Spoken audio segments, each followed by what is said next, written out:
बिस्मिल्लाहिर्रहमानिर्रहीम। अस्सलाम वालेकुम नाजरीन, आप देख रहे हैं प्रोग्राम हॉट सीट और मैं हूं हमजा भट्टी। नाज़रीन, कुरम में क़याम अमन के हवाले से अहम पेशरफ सामने आई है, जिसमें खैबर पख्तूनख्वा की अपेक्स कमेटी का तमाम बंकर्स और भारी असलाह खत्म करने का फैसला कर लिया गया है। वज़ीर आला KP के अली अमीन गंडापुर की ज़ेर सिदारत इजलास में वज़ीर दाखिला मोहसिन नकवी समेत court commander Peshawar, chief secretary KP, IG और मुतालिका काबीना अरकान की शिरकत। वज़ीर दाखिला मोहसिन नकवी ने वज़ीर आला खैबर पख्तूनख्वा अली अमीन गंडापुर को क़याम अमन के लिए हर मुमकिन ताउन की यकीन दहानी करवा दी। वफाकी वज़ीर मोहसिन नकवी ने और वज़ीर आला खैबर पख्तूनख्वा अली अमीन गंडापुर के दरमियान मुलाकात हुई है, जिसपे तमाम अमन व अमान की सूरत हाल के हवाले से ये तबादला ख्याल किया गया और इक़दामात के हवाले से तबादला ख्याल किया गया और इसमें यकीन दहानी जो है वो करवाई गई है वफाकी वज़ीर की जानिब से KP के लिए कि उनको तमाम तरह इक़दामात में वफाक ज़रूर जो है वो सपोर्ट करता हुआ नजर आएगा।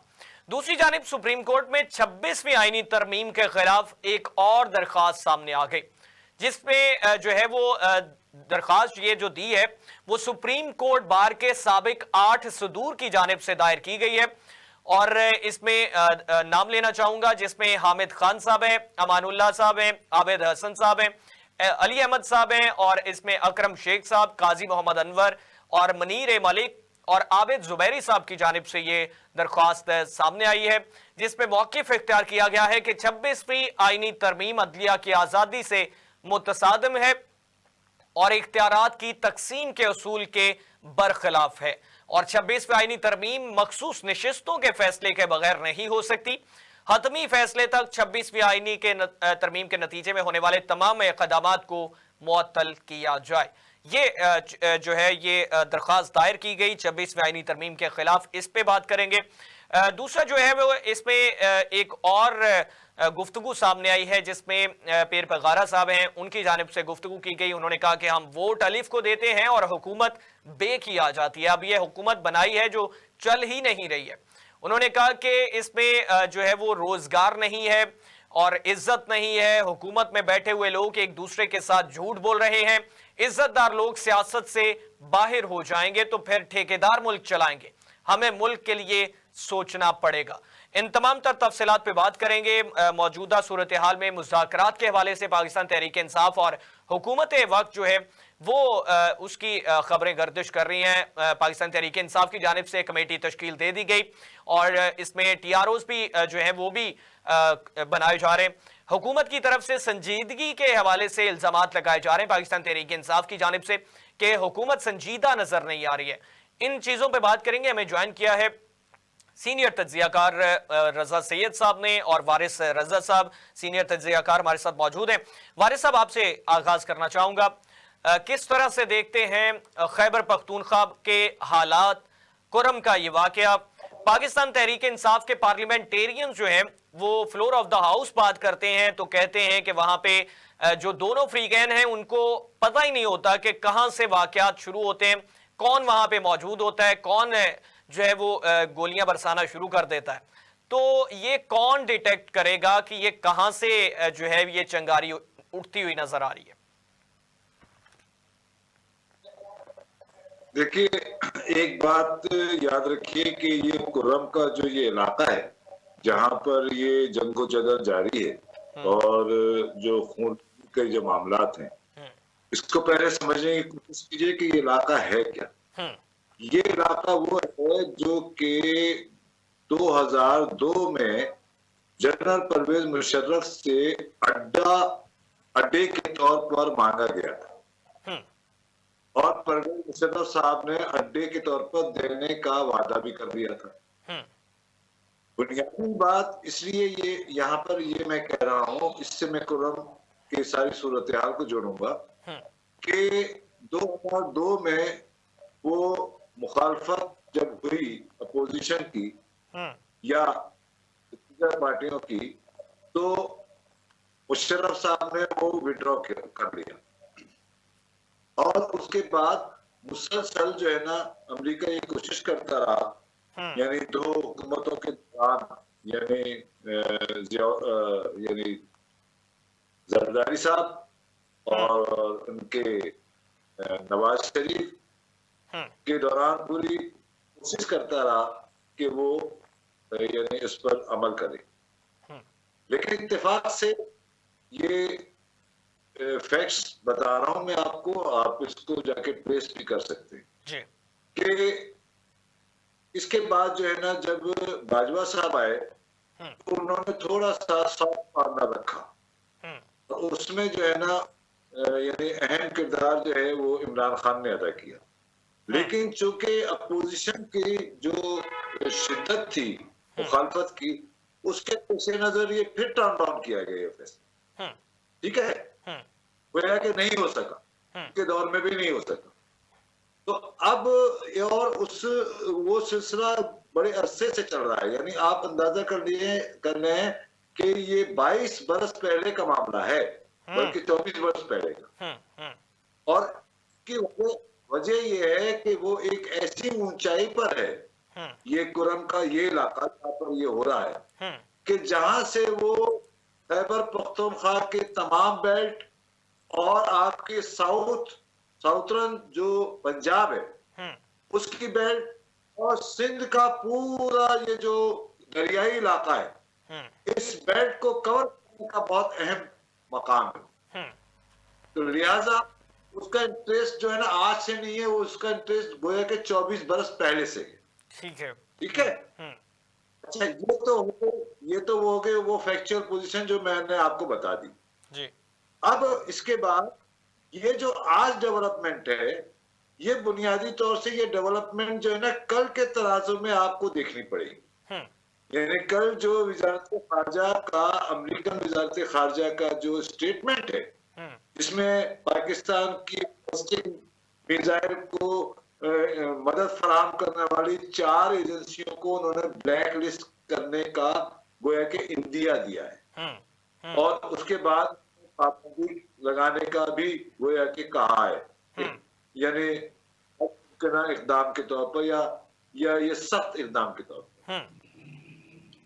इसमें जो है वो जो ये कुव्वतें मुतारिक हुई, और उसके बाद जाहिर है कि जब आपने खुद अभी रिपोर्ट किया कि वहां के कोर कमांडर भी थे और वजीर दाखिला थे और वजीर आला भी थे, तो आपको अचानक कैसे लगेगा कि ये अचानक कैसे हो गया ये? तो ये अचानक नहीं है, बल्कि ये सिलसिले जुड़े हुए हैं एक दूसरे के साथ, ये हालात वाक़या जुड़े हुए हैं। और ये कुर्रम एजेंसी का जो फिसाद है, ये बुनियादी तौर से इसको रंग तो दिया जा रहा है शिया या सुन्नी का, लेकिन ये बुनियादी तौर से जो है ना, जो तालिबान इमरान खान साहब या फैज हमीद साहब लाए थे, उनका जो ना ये पूरा मंसूबा है, जिसको कि अमेरिका हैंडल कर रहा है, पेंटागन हैंडल। तो इस वारिस साहब सवाल ये है कि पैदावार जिसकी भी है, मुल्क के लिए, रियासत के लिए, पाकिस्तानी शहरियों के लिए नुकसानदा है, तो उसको डिटेक्ट करके उसको कुचला क्यों नहीं जा रहा? वो डिटेक्ट क्यों नहीं किए जा रहे? वो डिटेक्ट हो क्यों नहीं पा रहे? जी बिल्कुल ठीक कह रहे हैं आप। मैं आपसे यही अर्ज करने जा रहा था। मैं ये कह रहा था कि यहाँ सवाल ये पैदा होता है कि अब तक ये सूरत हाल को टेक ओवर क्यों नहीं किया गया, यही आपका सवाल भी है। ठीक है ना? मसला ये है कि उन्होंने बार बार टेक ओवर करने की जब भी कोशिश की, तो उमूमी तौर से ये आज कुर्रम एजेंसी का झगड़ा जो है ना, ये आज का नहीं है, ये 8 से 9 मरतबा हो चुका है। ये आज का नहीं है। जब भी इस किस्म का झगड़ा होता है, तो जब भी इस किस्म का उनको कोई मुहिमजोई करनी होती है अमेरिका को तालिबान के जरिए, तो वो उमूमी तौर से शिया सुन्नी के फसादात के हवाले से इसको ब्लैकमेल करते हैं। अच्छा, जब के जो मजहबी हवालों से जब कोई ऐसी बात आ जाती है, तो उमूमी तौर से रियासतें जो है ना वो बहुत एहतियात से काम करती हैं। तो मैं ये समझता हूँ कि शायद वो एहतियात जो है ना वो हमारी और आपकी तकलीफ जरूर है, तकलीफ दे रहे हैं कि भाई आप क्यों नहीं इसका तदारुक करते। तो मेरा ख्याल में हमें की सूरत हाल को नजर में रखते हुए और अपनी पोजीशन को, जो दुनिया में हमारी पोजीशन है, उसको मलहूज़ रखते हुए हमें चीजों को देखना पड़ेगा। असल में हमें यकीनन हमारी ख्वाहिश जरूर है कि इनको मार दिए जाए, खत्म कर दिया जाए, इनके खिलाफ सख्त एक्शन लिया जाए, लेकिन उसमें कुछ ऐसी पेचीदगियां हैं जिनकी वजह से, यानी इकोनॉमिकल पेचीदगियां, सियासी पेचीदगियां, और प्लस जो है वो जिसको आप कह रहे हैं कि फॉरेन मिनिस्ट्री की पेचीदगियां, तो ये सारे बात मिलकर जो है ना आपको ये इस किस्म के अमल से रोक रहे होते हैं। अब उसका सद्देबाब कैसे हो सकता है, कैसे नहीं हो सकता, जाहिर है ये हुकूमतों का काम है, वो करते रहते हैं। अब उन्होंने अगर ये कदम उठाया है कि भाई तीनों फरीक मिलकर और चीजों को दुरुस्त करें, तो मैं ये समझता हूँ कि ये एक अच्छा कदम है, तो इसको मेरे ख्याल में कि सराहा जाना चाहिए। ठीक। रजा सैयद साहब ने ज्वाइन कर लिया। रजा साहब, आपसे जानना चाहूंगा कि किस तरह से देखते हैं वजीर आला KP अली अमीन गंडापुर की ज़ेर सदारत इजलास हुआ, जिसमें मोहसिन नकवी साहब ने भी शिरकत की, कोर कमांडर पेशावर ने भी, चीफ सेक्रेटरी KP, IG और मुतालिका काबीना अरकान भी वहां पे मौजूद थे। और KP हुकूमत को, वजीर आला खैबर पख्तूनख्वा को यकीन दहानी करवाई गई है क़याम अमन के लिए कुरम वाले मामले में, तो इसको किस तरह से देखते हैं आप? जी बहुत शुक्रिया। देखिए, KPK का जो सूबा है पाकिस्तान का, वो अफगानिस्तान से उसकी सरहद जुड़ी हुई है और एक तवील अरसे से वहां पर जो सूरत हाल है, इंसर्जेंसी जिसको आप कह सकते हैं, उसका सामना है। अफगानिस्तान से सरहद अबूर करके आजादाना नकलो हरकत है वहां पे लोगों की, और प्रीटेक्स्ट उसका ये होता है, जो किसी हद तक दुरुस्त भी है, कि एक बहुत बड़ी तादाद है ऐसे खानदानों की जो डिविडेंड लाइन के दोनों जानिब बसते हैं। यानी एक कबीला जिसका एक हिस्सा पाकिस्तान में है और दूसरा हिस्सा अफगानिस्तान में है, तो उनकी आपस में रिश्तेदारियां हैं, उनकी आपस में समाजी ताल्लुकात हैं, उनके आपस में रिवायती रिलेशंस, कारोबार भी है, रिश्तेदारियां भी हैं, तो आना जाना उनका बनता है। अब इस प्रिटेक्स्ट के ऊपर जो अमन दुश्मन अनासिर हैं, वो इस पट्टी को, जिसको ड्यूरेंट लाइन आप कहते हैं, वो इस पट्टी को बहुत तवील अरसे से इस्तेमाल कर रहे हैं। अच्छा, जाहिर है अब बात ये है कि एक वो होता है जो आपको आके नुकसान दे रहा होता है, और आपका काम ये होता है, आपसे मुराद रियासत का, हुकूमत का ये काम होता है कि वो अपने शहरियों की हुकूक की, जानो माल की, इज्जत व आबरू की तहफ़्फ़ुज़ की जिम्मेदार होती है। रियासत और अवाम के दरमियान जो मायदा है, जिसको आप आइन कहते हैं, उस मायदे की कलीदी असास ही ये है कि आप रियासत की अमलदारी को तस्लीम करते ही इस बुनियादी शर्त के तहत हैं कि ये रियासत आपकी जानो माल, इज्जत व आबरू की निगहबान है, और वो आपको आजादाना तरीके से अपने कारोबार जिंदगी गुजारने की जमानत फराहम करती है। दुनिया की हर रियासत, ये सिर्फ पाकिस्तान के लिए बात नहीं कर रहा मैं, दुनिया की हर रियासत अपने शहरियों को ये बुनियादी जमानतें फराहम करती है, और इसी के बदले में और इसी के नतीजे में उनको ये हक हासिल होता है कि वो अपनी रियासती हुदूद और अपने अवाम के ऊपर अपनी अमलदारी को कायम दायम रखें। सवाल ये है कि पाकिस्तान में पिछले 40 साल से, कोई 50 साल से जो बदअमनी और दहशतगर्दी का एक ना खत्म होने वाला सिलसिला जारी है, उसमें हमारी अपनी पॉलिसीज का कितना अमल दखल है, हमारी अपनी तरजीहात का कितना अमल दखल है, इसको हम देख सकते हैं। ये कहना बहुत आसान होता है, एक सानिया होता है और उसके बाद हम एक बयान जारी कर देते हैं, हमसे मुराद हुकूमत की तरफ से या सियासी जमातों की तरफ से एक बयान जारी हो जाता है कि ये तो अफगानिस्तान से कोई आ गया था, या ये भारत ने कर दिया, ये तो हमारे अजली दुश्मन की साजिश थी। इस तरह के घिसे पिटे लगे बंदे जुमले इस्तेमाल करके अपनी कोताही से आप तवज्जो हटा रहे होते हैं। आपकी कोताही है कि आपके मुल्क का एक खित्ता पिछले 2 महीनों से कटा हुआ है पूरे मुल्क से। मैं कुरम की, आपने सवाल पूछा, मैं कुरम की बात कर रहा जी हूँ जी कि जी जी। कुरम का जो खित्ता है पाकिस्तान है ना, पाकिस्तान है, रियासत है, पाकिस्तान का हिस्सा है। वहाँ के अवाम पाकिस्तान के वफादार हैं। वहाँ के अवाम, जो मकामी अवाम है, वो पाकिस्तान के खिलाफ किसी दहशतगर्दी का हिस्सा नहीं है। वो पाकिस्तान के खिलाफ किसी इंसर्जेंसी मुहिम के ना आलाकार हैं ना सहूलतकार हैं। वो मुहिब वतन पाकिस्तानी हैं। वो पाकिस्तान के झंडे उठा के चलने वाले लोग हैं और वो हमेशा से पाकिस्तानी हैं। मतलब वो ऐसा कभी भी नहीं था कि वो कुछ अरसा पहले तक किसी और के गुण गाते थे। वो पाकिस्तानी है, पाकिस्तान के गुण गाते हैं। तो आप उनको पाकिस्तानी शहरी होने की हैसियत से उनको तहफ़्फ़ुज़ देना आपकी जिम्मेदारी है।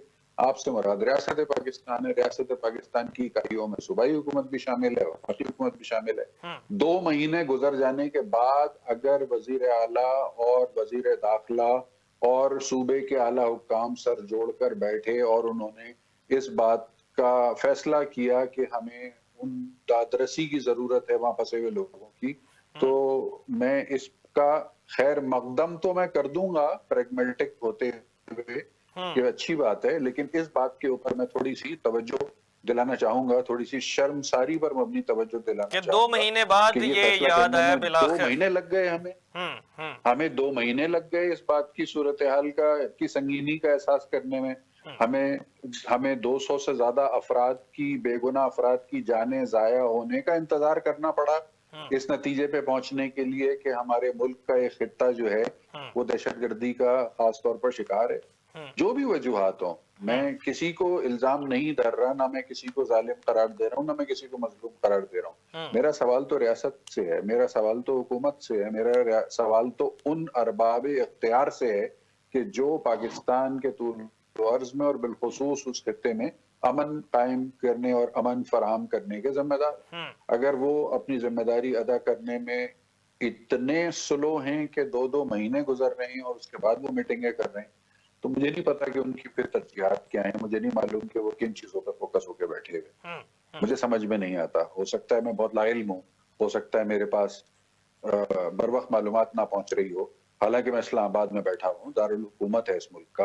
अगर यहाँ बैठ के मैं लाइल हूँ और मैं इस बात को नहीं समझ पा रहा कि 2 महीने क्यों लग गए इनको ये इजलास करके फैसला करने में, तो एक आम पाकिस्तानी तो मेरा ख्याल है शायद मुझसे भी कम ही मालूमात रखता होगा इस बारे में। जी वारिस साहब, रजा सैयद साहब ने जो पॉइंट जो है जिस पे रोशनी डाली है, जिस नुक्ते पे, बहुत आम नुक्ता है कि 2 महीने बाद ये याद आया है केपी गवर्नमेंट को, विफाकी हुकूमत, इसमें मोहसिन नकवी साहब वजीर दाखिला, और इसमें जो मुहाफिजीन हैं इन पाकिस्तानी शहरियों के, पाकिस्तानी अवाम के, सियासी लड़ाइयाँ थीं, जो भी पेचीदगियाँ थी, जो भी नाराज़गियाँ थीं, लेकिन पाकिस्तान के अवाम, पाकिस्तान के शहरी, मुहिब्बे वतन पाकिस्तानी, मुल्क दुश्मन नहीं थे, शरपसंद अनासर नहीं थे।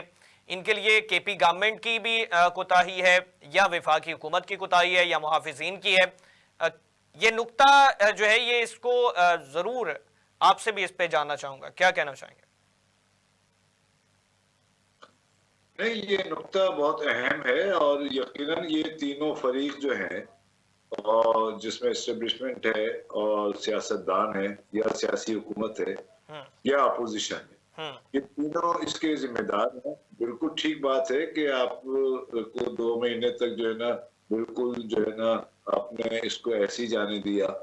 और इसके बाद जब जो अमेरिकन, मैंने पहले भी शायद रजा साहब उस वक्त थे नहीं जो मैं आपसे बात कह रहा था कि ये कल के स्टेटमेंट, ये जो एकदम जो फौरी तौर से जो अमल हुआ है या जो फर्ज किया कि मीटिंग हो गई है, इसको कल के तनाजुर में देखने की जरूर कोशिश कीजिए कि जो सेंक्शन वाला मसला है, तो इसका मतलब कि ये गोया के रजा साहब के सवाल के जवाब मैं यूं देना चाहूं कि इनके सर पर जब पड़ती है,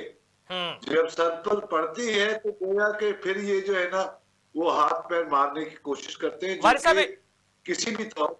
इशारा आपका ये है कि कल का जो इस पे जो है वो 4 कंपनीज वाला मामला आया, अमेरिकी महकमे खारिजा की जानिब से बयान सामने आया, उसके रिएक्शन में रियासत पाकिस्तान अब जो है वो डट खड़ी हुई है और they are trying to fight the situation solidly.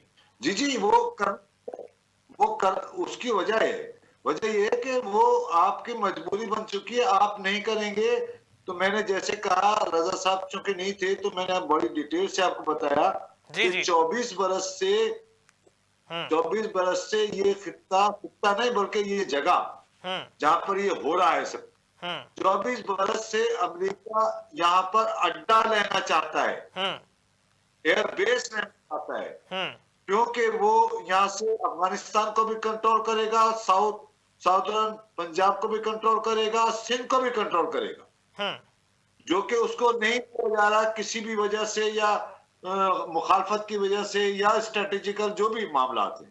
तो अब उसने दूसरे टैक्टिक्स इस्तेमाल करते हुए और यहाँ के सियासी हालात को मद्देनजर रखते हुए जो है वो कमजोरी गोया कि हमारी समझते हुए वो ये इकदाम कर रहा है। तो उसका फौरी तौर से सद्देबाब करना जो है ना, मेरा ख्याल में रियासत के लिए जरूरी हो गया था। तो मैं समझता हूं कि अच्छी उम्मीद के साथ ये मामला जो अच्छा है ना अगर हो जाए। वारिस साहब, देरी जो आई है इसमें वक्त लगा है, आप समझते हैं कि कोई जो है वो अड्डा देना भी चाहता था तो इस वजह से इतना जो है वो ताखीर का शिकार हुआ ये मामला? मैंने तो आपको दो नाम बताए। हम्म मैंने कहा जनरल असद मुशर्रफ भी देना चाहते थे और इमरान खान और बाजवा साहब भी देना चाहते थे। हम्म मैंने तो आपको दो नाम बताए। अभी की बात कर रहा हूं, अब तो वो नहीं है। अभी अगर अभी वो देना चाहते तो ये उनके ऊपर उस्ताद ही कम पड़ती। यही तो सारा कॉन्फ्लिक्ट है। इस कॉन्फ्लिक्ट को समझने की कोशिश करें कि कॉन्फ्लिक्ट ये है कि वो लेना चाहते हैं, ये देना नहीं चाहते। तो इस लेने और ना देने के दरमियान जब हमारी सियासी सूरत-ए-हाल और माशी सूरत-ए-हाल को कमजोर होते हुए देखा, तो उन्होंने गोया कि हमको जो है ना हमारे हमसे लेने की दोबारा से गो के उसका वो हवाला नहीं दे रहे, वो ना हवाला देंगे। लेकिन इसके पैसे मंजर में यही है जो मैं आपसे बता रहा हूं। गुस्सा तब आया जब पता लगा कि चूरी मिल नहीं रही है। जी, बिल्कुल ठीक सही कहा। अच्छा जुमला है। ठीक है। अच्छा जुमला है। रजा साहब आपसे जानना चाहूंगा, सुप्रीम कोर्ट में 26वें आईनी तरमीम के खिलाफ एक और दरख्वास्त दायर कर दी गई है और ये साबिक सुप्रीम कोर्ट के बार के जो 8 सदूर हैं उनकी जानिब से दायर की गई है और इसमें जो मौक़िफ़ इख्तियार किया गया है कि आईनी तरमीम अदलिया की आज़ादी से मुतसादिम और इख्तियारात की तकसीम के उसूल के बरखिलाफ है और इसमें कहा गया है कि 26वीं आईनी तरमीम मखसूस नशिस्तों के फैसले के बगैर नहीं हो सकती। किस तरह से देखते हैं आप इस हवाले से, क्या नुक्ता नजर होगा आपका? जी बिल्कुल, पिटीशन देखिए, आईनी पिटीशन दाखिल करना किसी भी शहरी का या किसी भी वकील का एक आईनी हक होता है।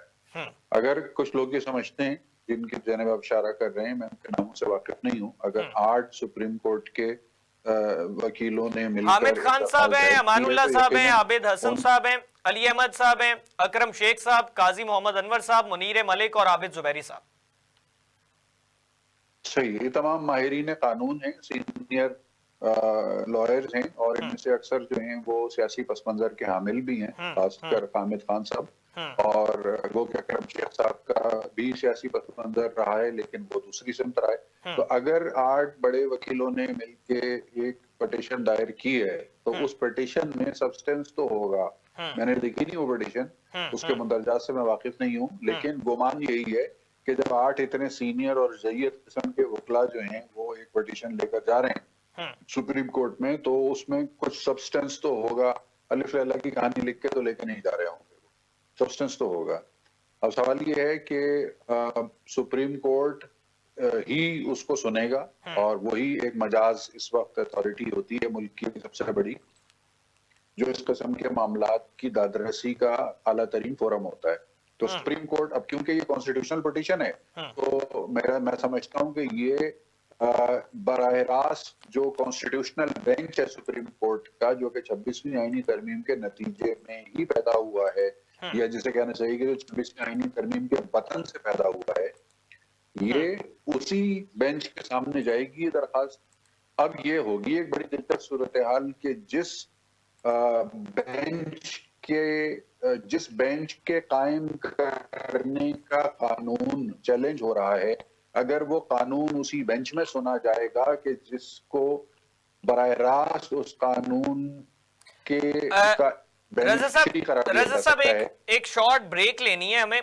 ब्रेक के बाद वापस आते हैं, तो यहीं से आप जरूर कंटिन्यू करिएगा। नाज़रीन, 26वीं आईनी तरमीम के हवाले से जो है वो दरखास्त दायर कर दी गई है उसके अगेंस्ट, जिसमें साबिक 8 सदूर सुप्रीम कोर्ट बार के उनकी जानिब से दायर की गई।